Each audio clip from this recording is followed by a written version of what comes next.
Ricky Saints lost his NXT North American Championship to Ethan Page. That's how they opened the show. And they closed the show with Stephanie Vaquer losing her NXT Women's Championship to Jacy Jayne. Jacy Jayne? Jacy Jayne? Yes, Jacy Jayne.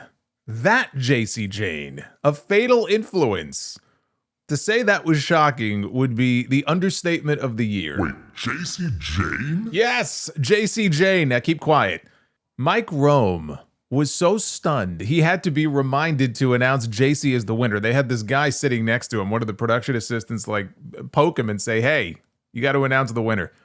In the PC, like you could hear this like awkward, shocked silence from the crowd after the 3 count. They couldn't believe what they just saw. And with Stephanie getting called up to Raw, the title coming off of her had to happen. But you would think it would have gone to Jordynne Grace at Battleground. But the plan is said to be for Jordynne Grace to go to SmackDown, where Julia is. Right now, I looked. I mean, Jordynne Grace's profile is not on the NXT roster page anymore, but I couldn't find it on the SmackDown page either.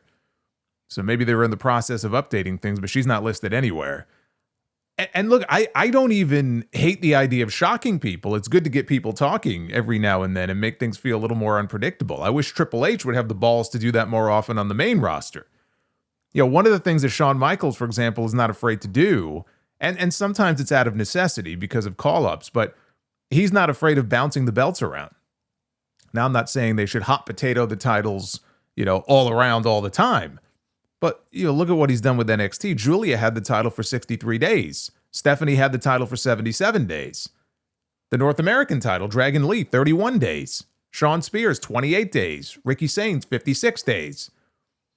But Jacy Jayne is just such a curious choice, especially when you've got Jada Parker, who's been in the title mix, right? She challenged Stephanie for the title back in March. She was part of that Fatal 4-Way at Stand and Deliver.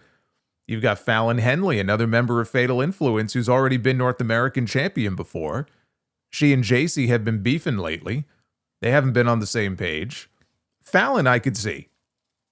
But Jacy Jayne, it's as random a title change as I've seen in years. And it screams transitional champion to me. But if Jordynne Grace is leaving, then who does the title go to next? Sol Ruca is already the North American champion. Zarya is there, but they've had her hanging with Sol, and that's probably a North American title match down the road. There's Jada. There's Lash Legend, who's noticeably improved. They got rid of Jakara Jackson. They kept Lash. They have high hopes for her, or she wouldn't be there.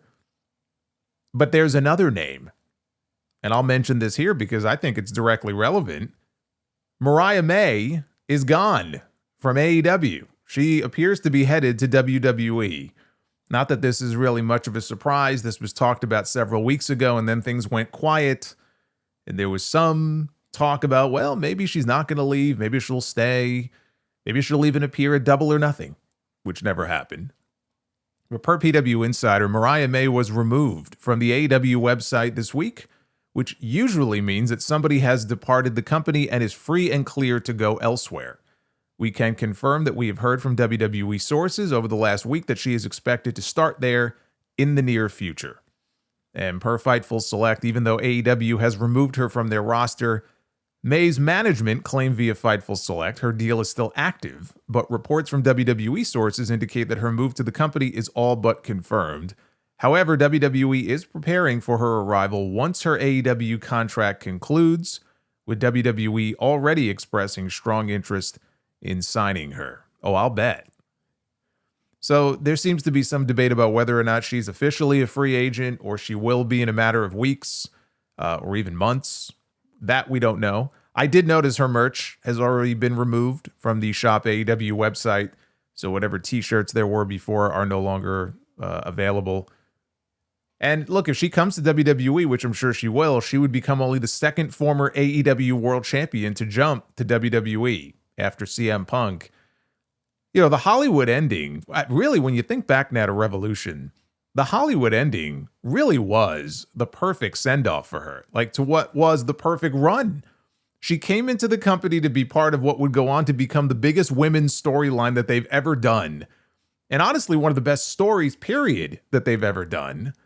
She won their world title at Wembley in front of 50,000 people in her hometown, and she dropped it back to her being Toni Storm, in one of the best women's matches in company history to climax their story, right down to them showing the words, "The End," on the big screen when it was over. We didn't know just how true that statement was for Mariah May. You know, she didn't overstay her welcome. Her actual title run was very forgettable. I wish they would have given her more to do there, but I don't know how you could argue the rest of it. But it's always been her dream to go to WWE. And look, if she had her heart set on that, I said this when the rumors first popped up, you know, if her heart was set on going to WWE, then there wasn't much Tony Khan was going to be able to do about it, no matter how much money he threw at her. I'm sure he wanted to keep her. I'm sure he made her a very lucrative offer, a very nice offer. But the heart wants what the heart wants, and sometimes that's just not enough. But beyond Toni Storm and Mercedes Moné, the AEW women's division, you know, it's not like it'll be a blow losing Mariah because she was, you know, a good part of that division, but it's not as if the division dies because Mariah May leaves.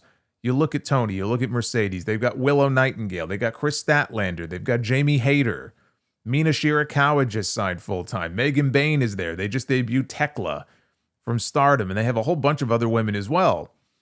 So, you know, they'll be fine.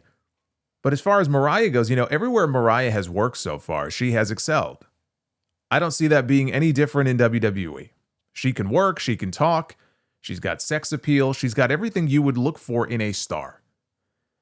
And if WWE is calling up a bunch of names from NXT, Julia's up, Roxanne is up, Stephanie's up, Jordynne Grace is likely coming up, that's going to leave a void in that NXT women's division, and that void would be filled very nicely by Mariah May. Mariah May should be your next NXT women's champion. Bring her in, put the title on her, let her run with it for at least 6 months.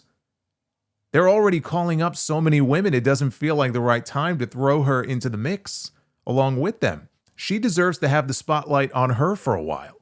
It's the same thing they did with Stephanie. And Stephanie going to NXT was the best thing she could have done.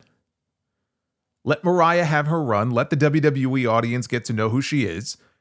And then when the time is right, let her get the spotlight all to herself when you call her up to Raw or SmackDown. That's the way to go. Now, Stephanie Vaquer has already been announced for a Money in the Bank qualifying match tomorrow night against Liv Morgan and Ivy Nile. Stephanie's a dynamo. I mean, she's been main roster ready from day one. They gave her the option of where she wanted to start, and initially she was going to bypass NXT. But it was her decision. She changed her mind, and it worked out really well for her. So she's a huge addition to that Raw roster. Jordynne Grace will be a big addition to the SmackDown side.